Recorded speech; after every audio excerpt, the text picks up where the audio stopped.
আসসালামু আলাইকুম ভিউয়ার্স, জানিয়ে দিব সর্বশেষ সংবাদগুলো।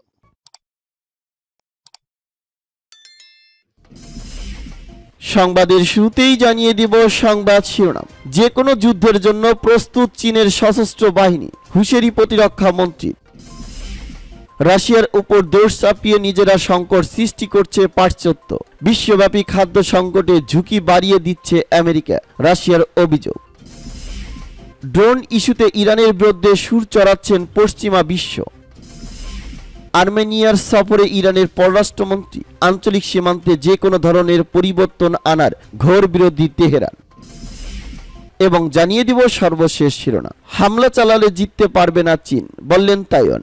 এতক্ষণ শুনছিলেন সংবাদ শিরোনাম, এখন শুনবেন সংবাদের বিস্তারিত। তো বন্ধুদের কাছে রিকোয়েস্ট রইল, এই ভিডিওতে একটা লাইক দিবেন, আর ভালো লাগলে অবশ্যই বন্ধুদের মাঝে শেয়ার করে দিবেন। যে কোনো যুদ্ধের জন্য প্রস্তুত চীনের সশস্ত্র বাহিনী, হুঁশিয়ারি প্রতিরক্ষা মন্ত্রী। চীনের সশস্ত্র বাহিনী বর্তমানে সর্বোচ্চ সতর্ক অবস্থায় রয়েছে এবং যে কোনো যুদ্ধের জন্য প্রস্তুত রয়েছে বলে হুঁশিয়ারি উচ্চারণ করেছেন দেশটির প্রতিরক্ষা মন্ত্রী জেনারেল ওয়াই ফেংগে। চীনা কমিউনিস্ট পার্টির 20তম জাতীয় কংগ্রেসের অবকাশে প্রতিরক্ষা মন্ত্রী সাংবাদিকদের সঙ্গে আলাপকালে কথা বলেন। তাইওয়ানকে ঘিরে যুক্তরাষ্ট্রের সঙ্গে তীব্র উত্তেজনার মধ্যে এই হুঁশিয়ারি উচ্চারণ করলেন ফেংগে। তিনি আরো বলেন, চীন বর্তমানে কঠিন নিরাপত্তা পরিস্থিতির মধ্যে দিয়ে যাচ্ছে। প্রেসিডেন্ট শি জিনপিং নির্দেশ দেওয়া মাত্র ঝড়ের গতিতে তা পালন করবে সশস্ত্র বাহিনী। চীনের সেনাবাহিনী সার্বক্ষণিকভাবে সর্বোচ্চ সতর্ক অবস্থায় রয়েছে এবং নিশ্চিতভাবে দেশের স্বাধীনতা ও সার্বভৌমত্ব রক্ষা করবে। উল্লেখ্য, চীন তাইওয়ানকে নিজের অবিচ্ছেদ্য অংশ বলে মনে করলেও যুক্তরাষ্ট্র তাইওয়ানকে স্বাধীন দেশ হিসেবে স্বীকৃতি দিতে চায়। মার্কিন সরকার চীনকে সতর্ক করে দিয়ে বলেছে, তাইওয়ানে বল প্রয়োগ করতে গেলে মার্কিন সামরিক শক্তির মুখোমুখি হতে হবে। এ অবস্থায় চীনা প্রতিরক্ষা মন্ত্রীর বক্তব্যকে তাইওয়ানকে চীনের সঙ্গে একীভূত করার ব্যাপারে বেইজিংয়ের দৃঢ় সংকল্পের বহিঃপ্রকাশ বলে মনে করা হচ্ছে। রাশিয়ার উপর দোষ চাপিয়ে নিজেরা সংকট সৃষ্টি করছে পাশ্চাত্য।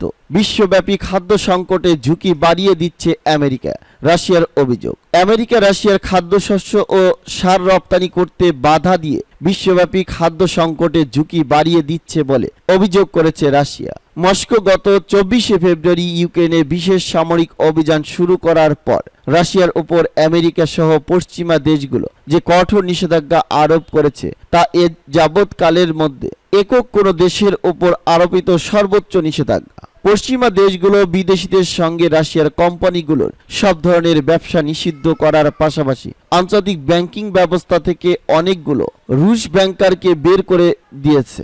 রাশিয়ার পররাষ্ট্র মন্ত্রণালয় বলছে, দেশটি বৈশ্বিক খাদ্য সংকট এড়াতে আগের চেয়ে বেশি খাদ্যশস্য রপ্তানি করার সিদ্ধান্ত নিয়েছে। রুশ পররাষ্ট্র মন্ত্রণালয়ের মুখপাত্র মারিয়া জাখারোভা অভিযোগ করেছেন, বিশ্বের কৃষিজাত পণ্যের সবচেয়ে বড় রপ্তানিকারক দেশ রাশিয়া যাতে তার খাদ্যশস্য রপ্তানি করতে না পারে সেজন্য ওয়াশিংটন তার শেষ প্রচেষ্টাটুকু চালিয়ে যাচ্ছে। জাখারোভা বলেন, বিশ্বের খাদ্য নিরাপত্তা যাতে বিঘ্নিত না হয় সেজন্য খাদ্য ও সার সহ অন্যান্য প্রয়োজনীয় সব সামগ্রী রপ্তানি করতে প্রস্তুত রয়েছে রাশিয়া, কিন্তু এই মুহূর্তে আমাদেরকে তা করতে দেওয়া হচ্ছে না। ড্রোন ইস্যুতে ইরানের বিরুদ্ধে সুর চড়াচ্ছে পশ্চিমা বিশ্ব। ইউক্রেনকে ইস্যু করে ইরানের বিরুদ্ধে ক্রমেই সুর চড়াচ্ছে পশ্চিমা বিশ্ব। ইউক্রেন যুদ্ধে তেহরান মস্কোকে সামরিক সরঞ্জাম দিয়ে সহযোগিতা করছে বলে অভিযোগ করেছে যুক্তরাষ্ট্র ও ইউরোপীয় ইউনিয়ন। শুধু তাই নয়, এই অজুহাতে তেহরানের বিরুদ্ধে আবার অর্থনৈতিক নিষেধাজ্ঞা আরোপের পায়তারা করছে তারা। গত ফেব্রুয়ারিতে ইউক্রেনে রুশ সামরিক অভিযানের মধ্যে দিয়ে ইউক্রেন রাশিয়া সংঘর্ষ শুরু হয়। এরপর প্রায় 8 মাস ধরে সেই সংঘাত অব্যাহত রয়েছে। এই সংঘাতের মধ্যে দিয়ে এরই মধ্যে ইউক্রেনের বিশাল একটা অঞ্চল দখল করে নিয়েছে রাশিয়া। সেই সঙ্গে হামলা আরো জোরদার করেছে। এসব হামলায় ক্ষেপণাস্ত্রের পাশাপাশি অত্যাধুনিক ড্রোন ব্যবহার করা হচ্ছে। রাশিয়ার হুঁশিয়ারি সত্ত্বেও সংঘাতের শুরু থেকেই কিয়েভকে সামরিক, আর্থিক ও মানবিক সব ধরনের সহযোগিতা দিয়ে আসছে পশ্চিমা বিশ্ব। সেই সঙ্গে নানাভাবে রাশিয়াকে কোণঠাসা করার চেষ্টা করছে। রাশিয়ার পাশাপাশি এবার পশ্চিমাদের টার্গেট ইরান। ইরান পরমাণু চুক্তি থেকে নজর সরিয়ে নজর এখন ইরানি ড্রোনে। ইউক্রেনের অভিযোগ, সম্প্রতি দেশটির বিভিন্ন শহরের বিদ্যুৎ অবকাঠামোর উপর কামিকাজে নামে এক ধরনের ড্রোন ব্যবহার করে হামলা চালিয়েছে রুশ বাহিনী, আর এই ড্রোন ইরানের তৈরি। ইউক্রেন আরো বলছে, গত সেপ্টেম্বর থেকে তাদের সেনাবাহিনী অন্তত 220টি ড্রোন গুলি করে ভূপাতিত করেছে। তেহরান মস্কোকে ড্রোন সরবরাহ বা তা উৎক্ষেপণে সহায়তা করার কথা নাকচ করেছে। ইরানের অস্ত্র ব্যবহার করে হামলা চালানোর খবর প্রত্যাখ্যান করেছে রাশিয়াও। ক্রেমলিন বলছে ইউক্রেনে ইরানি ড্রোন ব্যবহার হচ্ছে এমন কোনো তথ্য তাদের কাছে নেই। বৃহস্পতিবার হোয়াইট হাউসের পক্ষ থেকে বলা হয়েছে ইউক্রেনের ড্রোন হামলায় রাশিয়াকে সরাসরি সহায়তা করেছে ইরান। হোয়াইট হাউসের জাতীয় নিরাপত্তার মুখপাত্র জন কির্বি বলেন, ড্রোন চালাতে ইরানি সামরিক বাহিনীর কর্মীরা ক্রিমিয়া থেকে রুশ বাহিনীকে সহায়তা করছে। হোয়াইট হাউসের এই কর্মকর্তার কথায়, আমরা পর্যবেক্ষণ করে দেখেছি রুশ অধিকৃত ক্রিমিয়ায় ইরানি সামরিক কর্মীরা রয়েছেন এবং ইউক্রেনের সামরিক অভিযানে রাশিয়াকে সহায়তা করেছেন। সংবাদ সম্মেলন থেকে রাশিয়া ও ইরানকে আবারও নিষেধাজ্ঞার হুঁশিয়ারি দিয়েছে হোয়াইট হাউস। জন কির্বি বলেন, আমরা রাশিয়া ও ইরান উভয়ের উপর মার্কিন নিষেধাজ্ঞাগুলো আরও জোরালোভাবে প্রয়োগ করতে যাচ্ছি।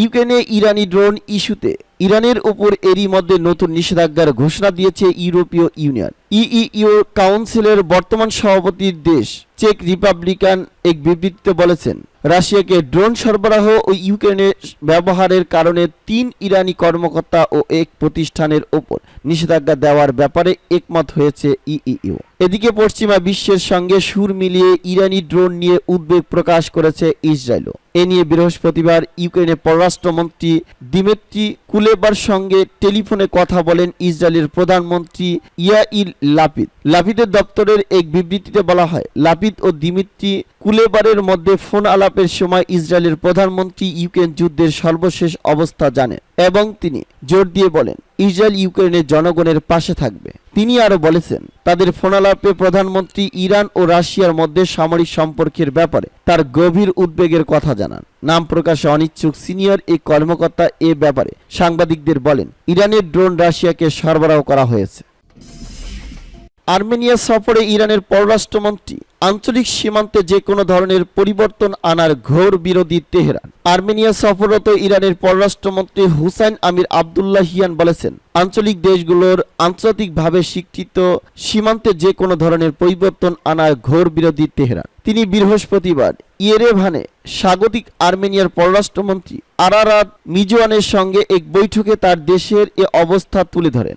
মির্জো ইয়েনের আমন্ত্রণে একটি রাজনৈতিক প্রতিনিধি দল নিয়ে আর্মেনিয়া সফরে গেছেন আবদুল্লাহিয়ান। ইরানের পররাষ্ট্রমন্ত্রী বলেন, আঞ্চলিক দেশগুলোর স্বীকৃত সীমান্ত লঙ্ঘনের ঘোর বিরোধী ইরান, এটিকে ইরানের মৌলিক নীতি বলেও উল্লেখ করেন আবদুল্লাহিয়ান। এর আগে চলতি মাসের গোড়ার দিকে ইরান আর্মেনিয়ার পার্লামেন্টারি ফ্রেন্ডশিপ গ্রুপের প্রধান জর্জ পাপুইয়ান তেহরান সফরে এলেও ইরানের একই অবস্থার কথা তুলে ধরেছিলেন তেহরান। নাগরোনো কারাবাখ অঞ্চলের নিয়ন্ত্রণ নিয়ে আজারবাইজানের সঙ্গে আর্মেনিয়ার আরেকটি রক্তক্ষয়ী সংঘাতের আশঙ্কা দেখা দিয়েছে। তখন ইরানের পররাষ্ট্রমন্ত্রী এ মন্তব্য করলেন, আন্তর্জাতিকভাবে স্বীকৃত সীমান্ত নাগরোনো কারাবাখ অঞ্চলকে আজারবাইজানের অংশ বলে দেখানো হলেও সেখানে জাতিগত আর্মেনিয়ার জনগোষ্ঠী বসবাস করে।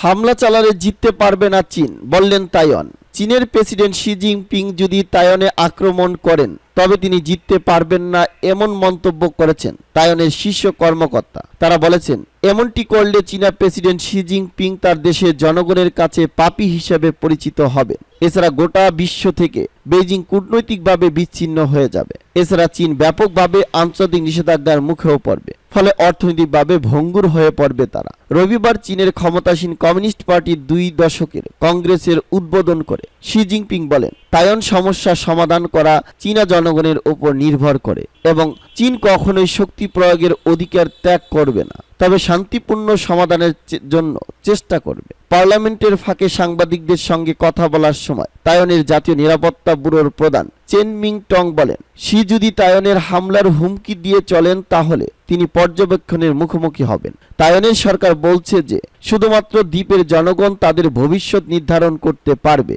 বেইজিং নয়। তাইওয়ান যেহেতু গণপ্রজাতন্ত্রী চীন দ্বারা শাসিত হয়নি, তার সার্বভৌমত্বের দাবি অকার্যকর।